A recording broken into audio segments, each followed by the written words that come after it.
Ngasi wari asi houdringaita mayamda ai yamna interesting oiba wa amakaktang haijage aikhoigi channel asigi video yengbiba amadi tabiba 80% mioi singdi aikhoigi video asibu yamna pamjana tajai adubu makhoi mayam aduna aikhoigi channel Manipuri horror history asibu hojik fabo subscribe tawdri karigumba adomsu 80% sing adugi marakta oibiragadi adomna tawgadoriba thabagasi yamna aruba thabakti natte video asigi makhada subscribe button amakak leramgani madu khakta namgadabani subscribe button adu nammaga loinana nakanda leiriba bell icon adusu nambiramo maramdi channel asida anoba video upload tawba khudingi adongi mobile da ihan hana notification laknaba kaothokluraba activity room ngasigi wari asi malhan kouba nupa amagini wafam asi mahakna class 11 tamlingai wafamni mahaki class ta mahakalu natinazaba diwas kouba mamanaba ama yaurami diwas hairiba nupa masa asi mabudi losing yamna faba amadi makhoigi school atugi oja singnasu luna toba satra ama su oirami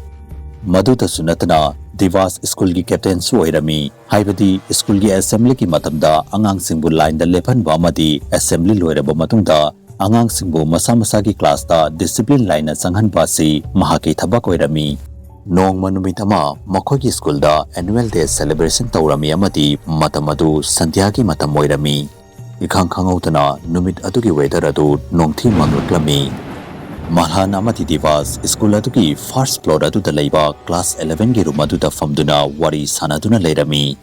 matang adu da nongsu yamna kanna chutaraklami wari sana raduna diwas na yamna serious oiba wa ama hairaklami mahakna matam chupata thingduna leiba school adugi activity room adugi maramda karigumba wa ama hairaklami tasengna makidi activity room adu mayamna 100 ni haiduna hainarami mayamna hainari wa wafamasi asengba oiramgadra haibadu yengusi haiduna malhan amadi diwas room adugi maramda fagi tawraduna activity room adugi corridor adomda chatlami amadi mafam maduda akiba Bhoot ki khonjel kaya ama saduna laurami diwasti activity room adugi thong adomda maning onsinduna leplami amadi malhana thong aduda mamai onsinduna leplami matang aduda malhana activity room adugi manungdagi kanagumamana thong aduda yeira kaurami wafam asi malhana divasta hairami adubu divasna wafam adubu phagi tathoktuna noklami matang aduda malhana mahaki maningda kanagmama mangalda suhena thuna chatkibagum tawrami madubada makhoi anina makhoigi mideng adu leithoktuna activity room adomda yenglubada room adugi manungda amuba mami ama tapna changkhiba urami makhoi anina mami adugi masakpudi fajana uba fanghaude adubu mami adubu rubadagi makhoi ani yamna kirami makhoi ani room adugi thong adugi mamangda amana amabu yengnaduna tumina leptuna lerami amadi tapna room adugi thong adu tamna changlami tasengna makidi makhoi ani yamna kirami thong adugi manakta khara changsilaba matungda thong adugi manungdagi yamna akiba khonjel ama laklami divasti kimanbatagi masa adu nikpa horaklami thong aduda so amasu panduna leirami activity room adu chahi kayadagi thingjinduna thambasu malami makhoi anina kirasukina room adugi thong aduda yeirami amadi manungda leiribasi kanano haiduna so hanglami adubu room adugi manungdagi kanamatana khumlaklamde maduda divasna activity room adugi maningda class 8 ki room leibani amadi class 8 ki room adudagi yenglabadi activity room adugi manung adu uba yai haiduna hairaklami maramaduna makhoi ani class 8 ki room adugi manungda changlami amadi activity room adugi manung aduda yengna honarami matang aduda nongsu yamna kanna chutharaklami amadi activity room adusu yamna mamlami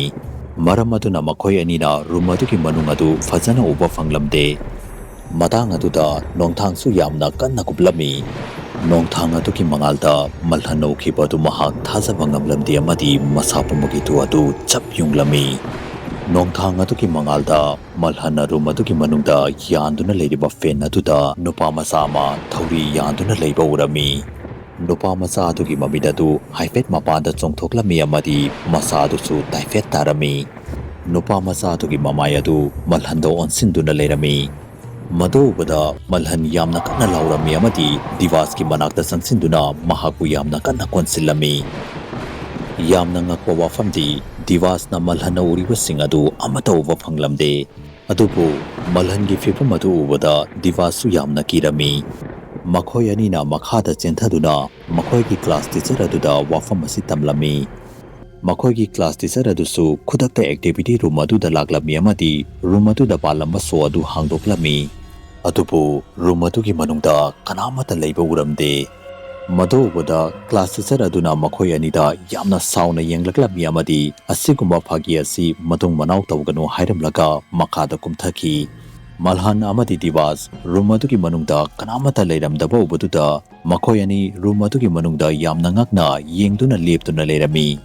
makhoi anina mafam adudagi chatke haiduna hek tawbaga activity room adugi thong adu masa mathanta yamna kanna thingjinki makhoi anina nuksit yamna kanna sitpaduda nuksitna thingjinkiba oiramgani haiduna khalami adubu makhoi ani kimankiduna mafam adudagi kanna chenduna laklami Thaudok adugi matungda divasti numit nini humnimuk school karaklamde amadi malhan suyamna kirami adubu mahaki mamana mahakpu school kahalami Ngashi su malhan numit aduda makhoida thokhiba thaudok adu ningsinglubada masa adu ipapa khatli adubu numit aduda mahakna ukibadu mahak karino haibadu confirm ama khangde room adugi manungda thauri yanduna leiramba nupa macha adu kanano